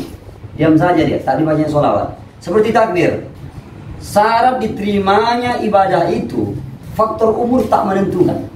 Bahkan imam pun itu umur itu nanti nomor sekian itu jauh betul. Babnya jauh sekali. Menjadi imam yang tua itu nanti babnya. Siapa di antara kita yang pasti baca Quran? Oh semuanya pasti. Siapa yang hafalannya banyak? Oh sama-sama hafalannya banyak. Siapa yang semuanya Siapa yang paham fikih? Semuanya paham. Begitu dia urutannya. Siapa yang warok? Semuanya warok, bisa menjaga semua akidah akhlaknya, semua dijaga, tutur kata semuanya bisa dijaganya. Siapa yang sudah berumah tangga? Sampai begitu. Dia yang didahulukan, semuanya sudah. Siapa yang punya anak? Semuanya sudah. Siapa punya Siapa yang punya bini 2? Semuanya udah sunnah. Jangan sampai ini mengamuk lah ya bocah. Pak Botil Ustaz tuh. Sampai begitulah dia. Sampai kepada satu pemahaman siapa istrinya cantik. Sampai begitu tuh. Kenapa? Kecenderungan orang itu kepada yang cantik. Bisa mengganggu dia saat dia ibadah. Ayah kali, baik kali bini apa ayah. Ada. Bini kawan telah Allah. Ketengokan orang, tadi kan anak awak. Tengok bina orang, lupa bina orang. Gitu ya. Ada gitu kan? Kita tengok anak orang mengaji, Bismillahirrahmanirrahim. Itu dengan anak awak. Anak awak selalu awak ngajikan, menyanyi dia, mulai menghafal, dapatlah dia surah-surah pendek. Begitu tertengok bini orang, lupa bini awak. Nah, Bapak Ibu jemaah yang dirahmati Allah Subhanahu wa taala. Maka faktor usia tidak menentukan hebatnya suatu ibadah itu, tidak. Nah, oleh karenanya syariat yang sangat menjadi barisan terdepan, batal atau tidak, diterimanya atau tidak, sah atau tidak. Pembahasan tadi menyangkut masalah sholawat. Pembahasan kita tadi adalah mukadimah aja. Bersyukur kepada Allah dan sholawat. Maka sholawat, orang yang diam saja dalam sholawat, jadi itu banyak Pak. Tidak menutup kemungkinan kita yang hadir itu pun bisa kena dalam hal ini. Bisa, pekerjaan banyak, kita pun tidak ada standarisasi untuk kita tahu itu batal atau tidak. Diam saja. Ini aja main, pumpang, ini kan ada begitu. Model-model engkol ya, pang itu saya kerja. Tak tahu dia bahwasanya sholawatnya itu adalah harus diucapkannya, minimal dia dengar kuping. Diam saja dia. Batal mah, saya bilang. Bukan persoalan begini bapak salah, yang ini menurut bapak benar. Lalu begini. Kaji betul syariat ini. Ini tidak rukun. Jadi orang persoalan mau angkat begini, mau kombang begini, atau kuncul ini silakan. Tidak rukun. Artinya apa? Tidak membatalkan di sana. Sah atau tidak sholat itu tidak digantungkan padanya. Yang mana yang digantungkan pada batal atau tidak? Kalimat takbir itu. Allahu Akbar. Bukan gerak tangannya. Bahkan menurut satu paham Maliki tak diangkat. Allahu Akbar saja. Apa nanti kalau main-main garap, nanti tengok banyak orang yang sholat begini, ada yang begini. Saya 2011 juga begini. Tahun puluh ini pegang, saya pikir dia belum sholat itu. Geser. Bos orang mana bisa digeser? Rupanya dia udah sholat itu. Begini tuh pahamnya. Jadi persoalan angkat atau tidak angkat, rapat mau tinggi gini, mau begini, itu tidak wilayah rukun. Yang menjadi wilayah rukun, ini yang mesti kita pahami. Apa itu? Takbiratul ihram. Rukun ketiga. 1 niat, 2 berdiri betul, 3 takbiratul ihram. Takbir. Kalimat itu harus pas. Tidak sedikit orang hari ini kalau diseleksi, jangankan mau baca Al-Fatihah, mau mengucapkan takbir aja tak benar, saya bilang. Itu pula lah kita nak memaki imam mazhab. Itu pula lah kita merendahkan imam mazhab.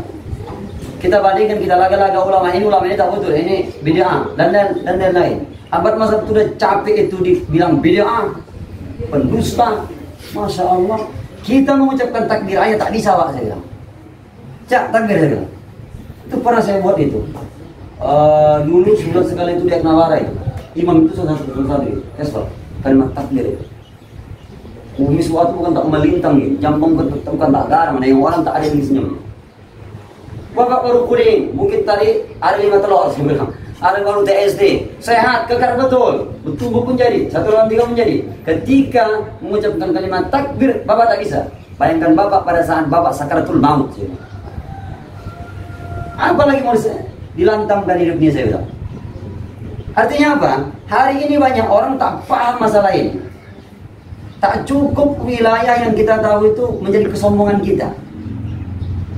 Nah, artinya apa? Hal-hal yang berbau dengan syariat ini memang harus dikupas tuntas. Bapak beli kereta baru, atau beli TV baru, beli kulkas baru, semuanya pakai buku aturan. Sekian kilometer ganti busi, sebulan sekali ganti oli. Coba tak usah diganti-ganti, dibuatlah setahun sekali ganti oli. Macam mana kereta? Rusak bin ma'ruf gitu. Hancur bintain dulu. Nah, hari ini adalah banyak orang mendalami sholatnya. Artinya apa? Tekun, maksud saya sholatnya tekun. tapi tak mendalami tentang sholat itu. Buku petunjuk tentang sholat itu tak dibaca. Apa yang membuat sholat itu yang mantap berkualitas? Rajin aja sholat, tapi sholat itu tak berkualitas gitu. Sholat itu tak sampai kepada tingkat untuk mencegah dia kepada ma'ruf dan mungkar. 30 tahun namanya sholat itu. Hitam tunggu waktu. Lo tua, Pak. Lu tua itu. Ada juga tidak menyindir. Ada juga yang digesek-gesek apa pun tak tahu. Hitam juga. 40 tahun sholat, masa pula tidak bisa memberikan perubahan mental pada sholatnya. Kalau berkelahi jago, ngamuk luar biasa, itu pelaku sholat, Pak. Masa tak ada perbedaan orang yang sholat dengan tak sholat? Preman dengan sholat sama. Begitu masuk ke rumah, Assalamualaikum, bininya tidur nih jam 10. Oh, beda lah, mau tunjang pintu. 3 kali terkeloka pintu. Siapa itu? Orang yang sholat. Makanya wajar dan pantas kalau Allah buat statement itu di Al-Ma'un. Fawailul lil musallin, kata Allah. Maka celakalah bagi orang yang sholat. Yang sholat celaka. Kawan ini. Mengapa sholat itu celaka? Siapa yang sholat itu celaka? Alladzina hum an sholatihim sahun. Orang yang lalai dalam sholatnya. Siapa yang lalai? Yang pertama kata jumhur yang lalai itu adalah tafsirannya, orang yang tidak ada perubahan mental pada sholatnya. Dia sholat tapi mencuri jalan terus. Dia sholat tapi maksiat tekun. Dia sholat tapi merepet jalan terus, membongak terus, mengamuk terus. Iya. Satu hari ini kalau dia tak merepet, pening lagi.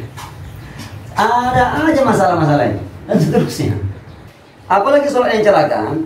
Yang dimasukkan dengan lalai di sini adalah dari mulai start dia sholat, tak ingat lagi masalah sholat. Allahu Akbar. Api kompor belum mati deh. Nampak dalam sholat, Pak. Handphone salah letak atau nampak dalam sholat. Celana tergantung dari ini belum cuci, nampak dalam sholat. Kunci kereta salah taruh, nampak dalam sholat. Semuanya nampak dalam sholat. Kalau tidak, tak nampak itu. Artinya apa? Ketika hal ini kita bawa dalam sholat, Allah kan punya kamera tuh. Allah tahu kita, hati kita sedang kepada dia atau tidak. Terus saja jauh sekalian. Kalau kita ingin menghadap Pak Kepsek aja gitu, kita sudah setel itu. Jangan sampai bau ketiak bola nih, tak betul ini. Oh, nyaman kan nih, pijat dia kan, lagi sebab geser. Saya ada keperluan. Artinya betul-betul kita jaga betul. Tak berani kita main-main, kita juga menghadap keperluan kepada Pak Kepsek. Ini ada perlu saya gini, kita hadap.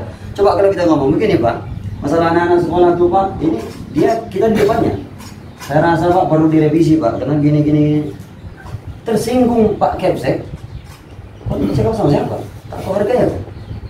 Ini bisa dimutasi nih, bisa dipindah ini, bisa dipecat ini, atau bisa digeser ini, dan lain-lain.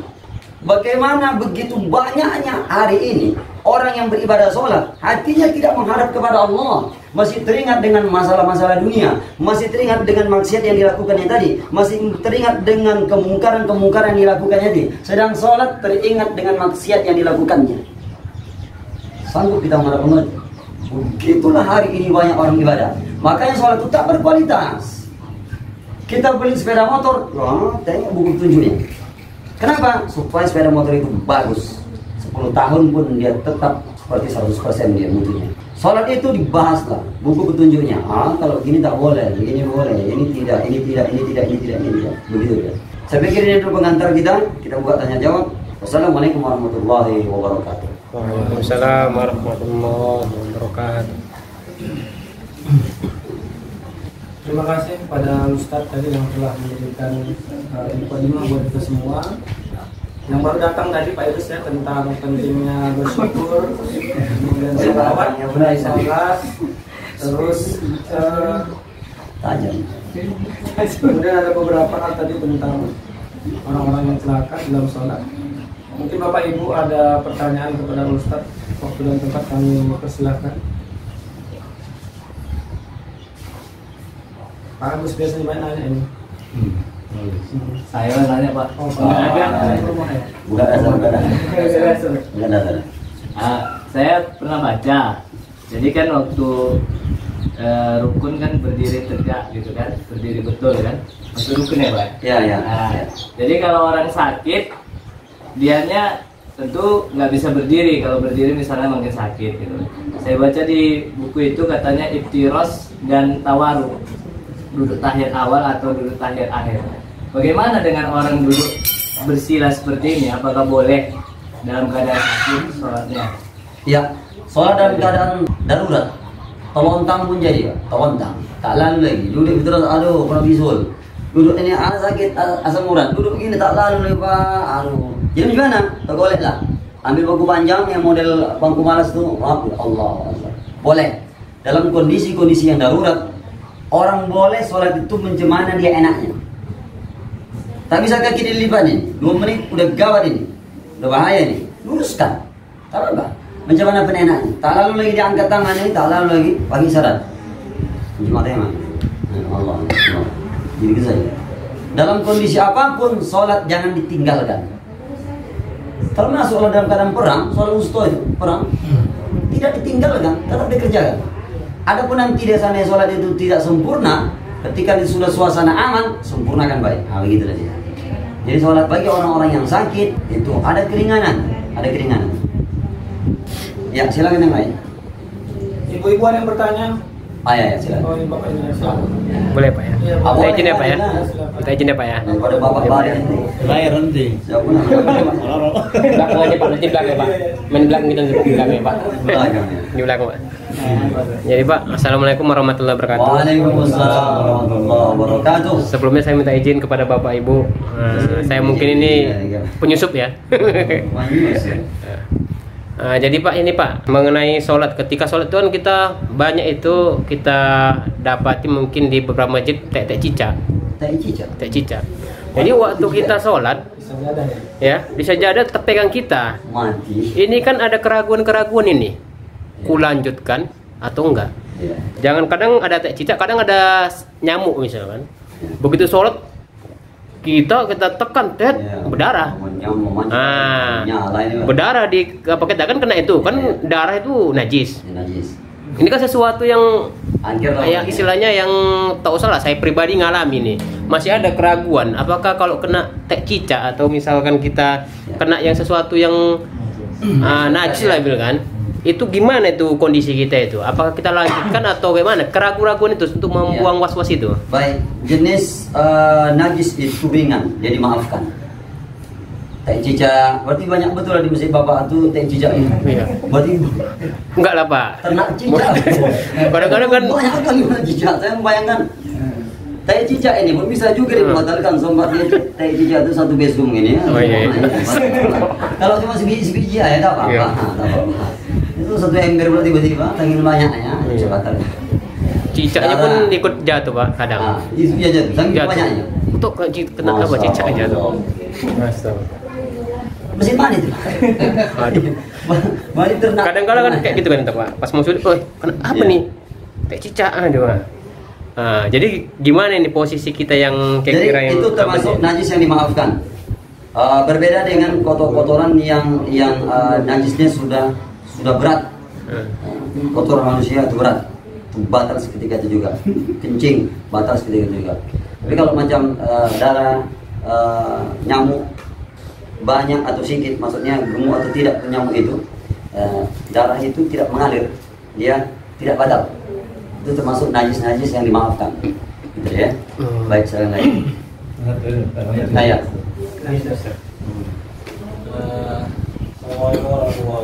Waalaikumsalam warahmatullahi wabarakatuh. Terus tadi kan pas pada saat sholat mau tuh bawa gitu untuk kunci kereta, Iya. bini mau pulang gitu kan, Ini bunga ya. mengangsur baju gitu. Jadi apalah kiat dan apanya untuk supaya fokus dan khusyuk gitu, biar tak teringat gitu. Baik, kita jawab dulu dengan satu pemahaman bahwasanya sholat itu khusyuk.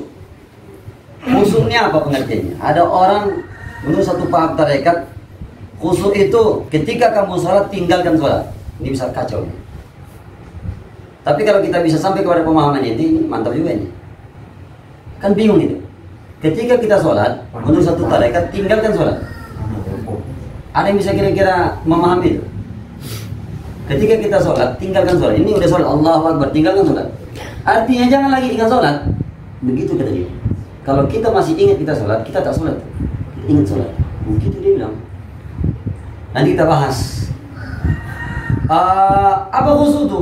Khusyuk itu konsentrasi. Itu pernah bahas aja Pak. Khusyuk, konsentrasi, semedi sama itu. Sampai-sampai sholat yang orang yang merem nih, picing matanya itu makruh.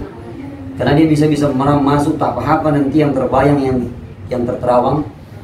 Jadi tidak baik dampaknya. Jadi apa itu khusyuk? Ada lagi menjawab khusyuk itu Pak Ustaz, kita ingat Allah saja ya Ustaz. Apa yang Allah yang ingat? Aku tulisannya gawat.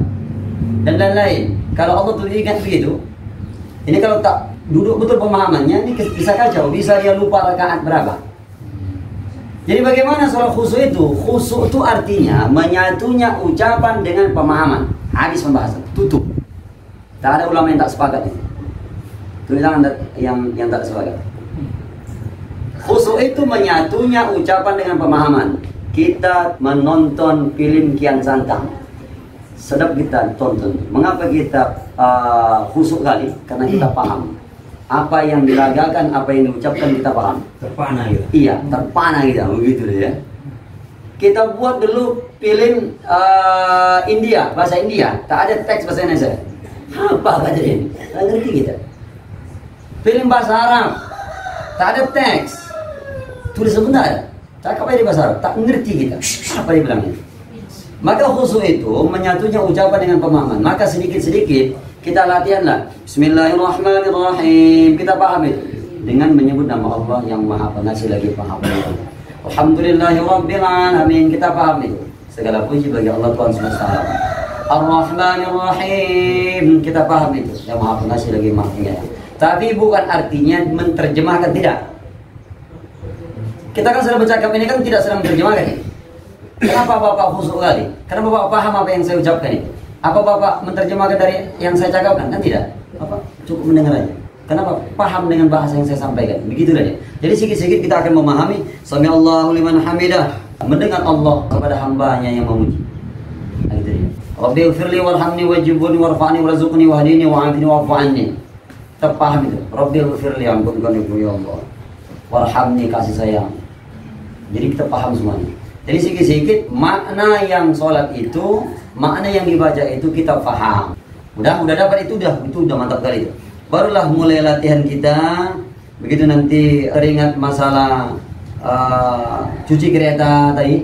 Kemudian orang rumah pula lagi mengambil angsuran baju. Ini banyak betul ini berapa kapal diambil. Kita ingat ini utang lagi belum saya ini Honda diambilnya.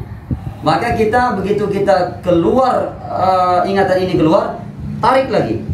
Karena sholat itu latihan membentuk diri menjadi mukmin, Pak. Buka pembahasan masalah studi Quran. Sholat itu latihan membentuk diri menjadi mukmin. Karena kalau sudah diri ini menjadi mukmin, selamat orang lain dari tangan kita, dari mulut kita. Selamat. Mukmin itu begitu. Selamat tetangga itu dari mulut dan tangan tetangganya. Begitu ya. Karena sholat itu membentuk diri menjadi mukmin. Jadi asal teringat nanti mulai latihan tarik balik, khusyuk lagi, konsentrasi lagi. Tapi kalau kita tak paham pula dengan kita ucapkan, situ dia masuk. Situ dia masuk. Baik, silakan yang lain. Tadi Pak. Masalah anu Pak. Ini saya. Terutama itu orang ini kan. Buang angin ini. Buang angin. Iya. Apa? Enggak. Sering kita was-was sehingga waktu sholat tuh setan ini gitu kan. Tapi was-was juga kan batal jadinya kan. Iya. Jadi apa syaratnya itu memang batal? Itu benar angin atau enggak gitu? Baik, kita masuk kepada bab tentang tinggalkan keraguan menuju kepada yang tak ragu. Contohnya, nanti kita sampai kepada masalah angin. Angin itu walaupun dia masuk kemana aja, dia berubah nama. Masuk angin, orang itu angin masuk ke mana mengisi angin. Masuk di minyak menjadi minyak angin. Masuk dia ke kipas menjadi kipas angin. Dia berubah warna angin. Sehingga orang bersair dengan angin ada. Kalau dia keluar namanya buang angin. Ya, paham ya? Itu nanti bab yang akan kita bahas, buang angin. Sampai lupa tadi apa tadi yang mau saya apa tadi. Ya, tinggalkan keraguan menuju kepada tak ragu. Kita ragu ini 3 rakaat atau 4 ini. Ini ragu ini. Kalau 4 udah jelas makin ragu. 3 sudah positif. Maka tinggalkan yang ragu, ambil kepada tak ragu. Berarti 3 atau 4? 3. Sholat maghrib, sholat isya 4 rakaat. Kalau begitu kita 1 rakaat lagi. Allahu Akbar. Pada akhirnya sebelum fil alamin innaka hamidum majid, sebelum salam kita sujud sahwi menutup keraguan tadi. Seandainya pun sholat itu ternyata 4 rakaat dengan ditambah 1 menjadi 5, maka sujud sahwi mencukupkan itu. Gitu ya. Seandainya pun sholat tadi rupanya memang 3 rakaat bersama dengan ditambah tadi, maka sholat tadi sudah mencukupi bilangan dengan sujud sahwi tadi. Begitu dia. Tinggalkan keraguan. Kalau angin puasa kan kacau ini. Macam mana? Meninggalkan, masih ragu puasa. Maka yang pertama syariat menuntun kita. Ada tak bau? Masa tak ada ini? Perasaan kau ini? Ada. Kan angin itu kalau dia keluarkan ada terasa itu di lubang masing-masing. Masing-masing lah. Karena saya kata lubang masing-masing mana tahu nggak pernah mana. Nggak bisa ya. Lubang masing-masing. Ada tempat dia keluar itu terasa, masa tak terasa? Kira-kira begitulah. Atau kira-kira coba sedikit. Ini kayaknya angin ini. Dipaskan lagi dengan keraguan. Acium. Kurasa tidak ini. Tidak. Tak apa-apa kita menyita waktu untuk memikirkan itu. Tapi jangan sampai lama pula, sampai setengah jam pula. Oh, sudah tidak nih. Sudah tidak. Jangan pula. Itu nih buat lagu. Bawa setengah jam. Imam pula. Oh imam, ngawal makanya. Mikir nih lagi mikir. Ini kentut tidak aku tadi. Tapi kalau kita memang yakin ini kentut, batalkan. Subhanallah. Kalau kita menjadi imam. Kalau tidak, ganti wudhu, langsung sholat dari awal lagi, gitu ya. Terkadang kan mau kita itu, ada segitu, kayaknya sikit dia, ada itu sentuhan di lubang itu terasa sedikit dia. Iya, sentuhan lembut, iya. Sentuhan lembut itu terasa di situ. Ya, kalau tak percaya ya rasanya masing-masing lah. Karena saya bisa bawa merasakan yang punya, saya pun tidak bawa. Masing-masing dirasa. Nah, oleh karenanya bisa dia ciri khas itu dicari dengan baunya.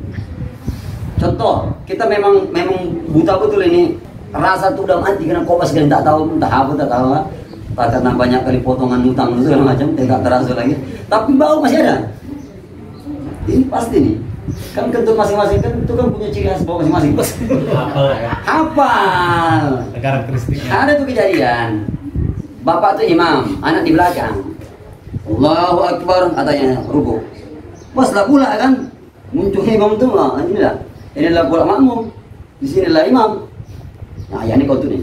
Sampai Allah bilang, Subhanallah katanya. Hafal, ini hanya pasti kau tuh nih. Agak pahit. Karena asal nonton TV di rumah, asal nonton TV, nanti rame-rame sama satu keluarga, asal pahit nanti. Ini ayah kau tuh nih, kau tuh. Bang bantang loh, dihitungin, akan ayah kan. Anak aja bisa hafal kentut ayahnya. Masa ayah tak hafal kentut di sini? Kalau ada bau itu ya pasti. Maka dicari lah dia bau. Ustaz ya. Jika tidak ada bau, maka dirasakan dengan sentuhan lembut tadi.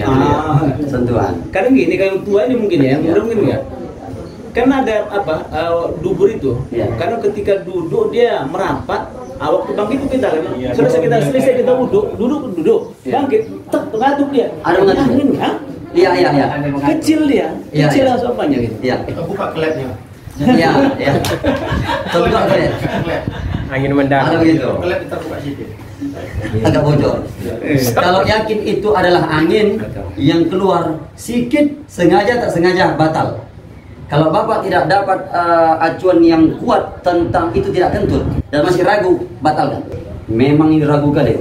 Tak ada yang menguatkan kalau ini juga tidak kentut. Ini positif kentut ini. Dan keraguan itu makin dalam. Gitu. Artinya makin mengarah kepada ini kentut gitu. Dan tidak ada data pula mengatakan ini tidak kentut. Gitu. Karena tak jelas ini. Tinggalkan keraguan tadi menuju kepada tidak ragu, kesimpulannya kentut wudhu kembali. Tapi kalau udah tua gitu ya kan Pak, maaf, mungkin terlalu sering seperti itu. Jadi nggak bisa kita tapi 3 kali belum ganti. Iya, terlalu sering gitu. Maka ada satu pemahaman keraguan-keraguan terhadap kentut atau tidak, kemudian memang pun data yang lengkap di situ tidak autentik, artinya bau tak ada, sentuhan lembut pun tak terasa, maka yakin itu tidak kentut. Kita harus bisa mengambil yakin itu tidak kentut. Bapak yakin kan ini tidak kentut? Kentut. Tidak. Tidak. Kata perasaan tadi tidak. Tidak. Allah. Tapi dia mesti yakin kalau itu tidak kentut, teruskan, gitu ya. Baik. Maka kenalilah kentut masing-masing, gitu ya. Kalau tidak bahaya. Wah itu perlu, Bu. Perlu. Setelah ini, Ya. masalah kentut ini juga kan. Masalah kentut ya, Saya alami sendiri lah. Di depan saya ini adalah kan. Tuh, ada akalnya lah ya. Kentut juga deh. Tua juga lah. Tua juga. Saya mau bilang ketua itu dipegangnya pula saya. Jadi dia memang udah dari gelagatnya itu udah memang Mencurigakan. Udah tak nyaman dia berdiri itu. Jadi betul lah pula begitu siap sami Allah menaibah kuat pula. Sampai radiasinya kono lah gitu kan. Dia sab pertama, kami sab kedua. Jadi pas pula di hadapan saya. Jadi mau menggantikannya itu geraknya itu cuman berapa lama? Baik, yang pertama kita jangan main usir-usir aja, Pak. Geser. Imam ini Tidak, dia langsung cabut begitu kuat. Oh ya, cabut langsung dia tak lagi cabut. Jadi Berarti dia tak wujud ini. Sama seperti ada juga cerita. saya Kalau ingat wujud. ya Pak. Oh di mana? Jangan kan dia terwujud, apa terwujud ya? Memang ini agak langka ini kejadian ini. Tapi kita pernah menengok anak-anak. Bapak kalau kita perhatikan anak-anak masing-masing, anak bayi-bayi itu. Mulai dia bisa jalan 2 tahun. Awal-awal dia kentut tuh dia tuh terkejut ya. Dia kentut tuh dia terkejut. Iya. Ada gitu. Jadi imam tuh tadi itu jarang-jarang tuh bisa dia begitu dia keluar dia terkejut langsung cabut dia. Jadi kita langsung menggantikan posisi dia. 3 langkah aja, masuk kanan, tutup, masuk. Mau 2 langkah pun tak apa-apa. Ini dia makmum saat di pertama, saya satu dua belakangnya. Iya. Saya gini geraknya kiri, nah tutup gitu. Oh iya. Sekali langkah aja, tak? Iya. Bapak stop di belakang kan dia. Oh, panjang lah langkah Bapak tuh sekali langkah bisa. Agak dekat, sajadahnya tak yang segini. Iya, panjang juga. Tapi kan tempat dari berdiri ke sujud itu 1 langkah.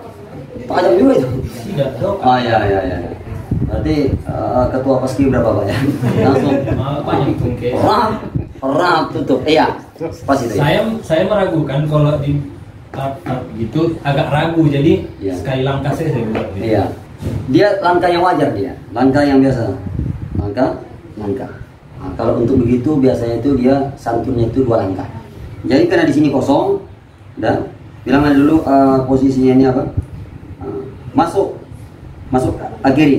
Atau kalau kanan tadi kosong, kanan. Begitu dia. Kanan. Bilang aja dulu posisi sholat Jumat atau sholat rame. Sampai 5 saf. Bapak saf kedua. Imam kontur, lari. Langsung di belakang imam gantikan. Belakangan kosong. Ini bukan yang sini atreng. Geser enggak. Bapak tadi yang belakang maju, pas itu, maju. Karena ini kosong, kanan penuh. Kan gitu kan? Sisa 1. Yang di sana masuk, enggak begitu dia. Jadi kalau dia Sabtu sampai dia kepada 5 saf, yang saf kedua sudah kosong Bapak maju, yang saf ketiga masuk, yang sampai dia mentok kepada saf terakhir, saf kelima habis ini. Udah, geser sampai ke terakhir. Nah itu. Baik, silakan Bu yang lain Bu, Ibu. Omong ada di belakang Bu, silakan. Ada pertanyaan? Kalau tak ada tutup balik nih. Sarabe? Oh nanti lah dulu itu baru sarabe. Masih ada tuh sarabe yang tak Mungkin udah itu Ustaz? Tak ada. 1 ada. Pas. Pas ya. Saya pikir ini saja kebersamaan kita pada sore yang berbahagia ini. Mudah-mudahan apa yang kita sampaikan tadi bisa menjadi iktibar pelajaran bagi kita sendiri sehingga ibadah kita memang betul-betul aman. Ibadah kita memang betul-betul berkualitas. Kita tahu ibadah kita ini batal atau tidak. Jangan sampai kita ragu kepada ibadah kita, ibadah ini sah atau tidak. Nah, jemaah sekalian, pesan singkat dalam pertemuan ini satu hal aja, dalami syariat, itu aja. Setelah fondasi dasar ini kuat, kokoh, maka enak kita melangkah ke ma'rifat. bisa kita pahami kepada hakikat, enak itu semua. Tapi kalau kita wudhu tidak mengerti, mandi wajib pun tidak paham, hal-hal yang sholat yang batal atau tidak, masalah rukun dia pun tak mengerti. Sampai banyak-banyak kitab riwayat induk, kitab-kitab induk hadis itu menceritakan, Bukhari, Muslim, An-Nasai, An-Nawawi, At-Tirmizi menceritakan ada orang 30 tahun ibadah tidak terima Allah, 40 tahun ibadah sholatnya tak terima Allah. Karena masalah-masalah di dalam rukun sholat tak tahu dia yang mana yang batal, yang mana yang sah. Begitu juga mengenai wudhu, tak tahu dia mana standarisasi, tak punya acuan. Mengapa tak punya acuan? Tak belajar. Oleh karenanya belajar salah satu membuat kita ibadah kita diterima atau tidak oleh Allah Subhanahu Wa Taala. Demikian, wassalamualaikum warahmatullahi wabarakatuh. Waalaikumsalam.